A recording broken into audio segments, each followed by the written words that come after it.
So as we can see here on the right side, the steps that I've mentioned, I did pause the video and resumed it back because the schedule can like generate depending on the document size. Like if the AI is gonna read a one-page document, it wouldn't take any time.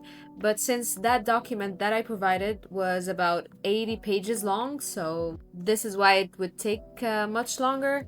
Like, of course, the longer the AI reads, the longer it would take to generate the schedule. So these are the checklists that I've mentioned before on the right side. Now, for all these steps, I gave it the authority to proceed. Like, it gave me like, hey, like a pop-up, like, hey, do we proceed with the WBS? Do we proceed? And after the WBS is okay, after I've checked the WBS, they proceeded with the schedule. And way before that, they began with the calendar. So basically, it finished all the steps. And then here, it provided a schedule. Now I can zoom in using here. Like if I want to zoom in a bit, or if I want to see like the bigger picture, how the schedule what the schedule looks like. And all this is live. Like if I have, for example, someone else is working on the same project as me, I can see everything like in terms of changing, in terms of like progress tracking. Like let's, for example, press double tap here.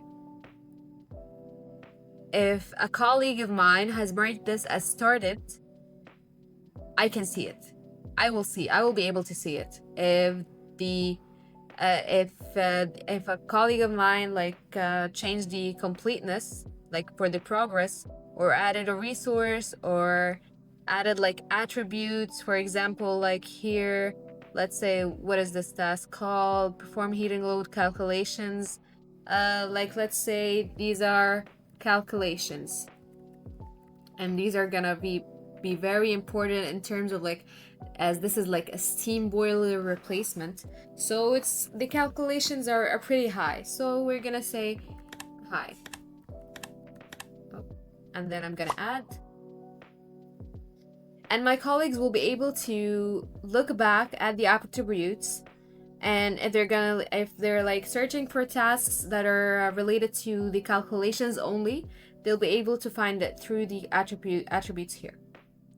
And if I want to add like a comment, just to make communication easier, I could just like say calculations are in progress, for example. And then I just clicked send, and it will go right through. Like, let's say, for example, the calculations team is a bit behind schedule in that task, or something must have happened. Like, let's say all of the calculations team has suddenly lost their internet connection. So I can just like alert everyone if let's say people are waiting for these calculations. I don't have to call a certain person or a manager or whatever. All the team can see the exact update live. So I'll just say calculations team will be late for 2 hours.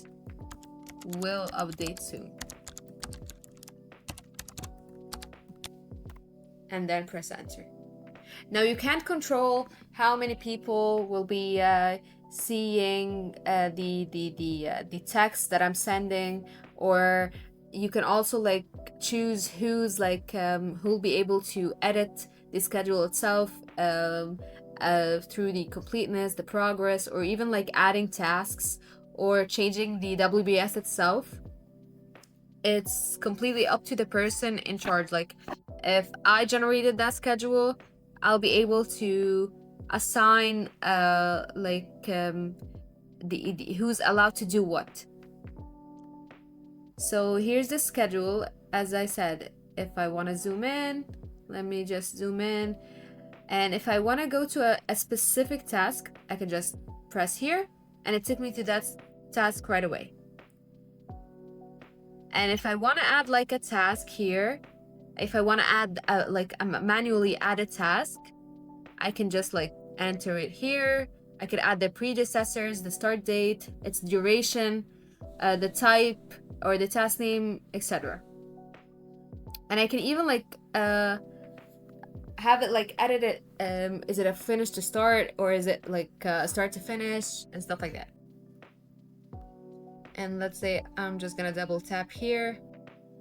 I can see the duration, I can see the start date, the successors, the constraints, the attributes. So for people that will use like, if there are people that are more used to Primavera, they're not really like comfortable with a new tool, they have allowed you to like do the same thing that you used to do on Primavera, where you can add things manually.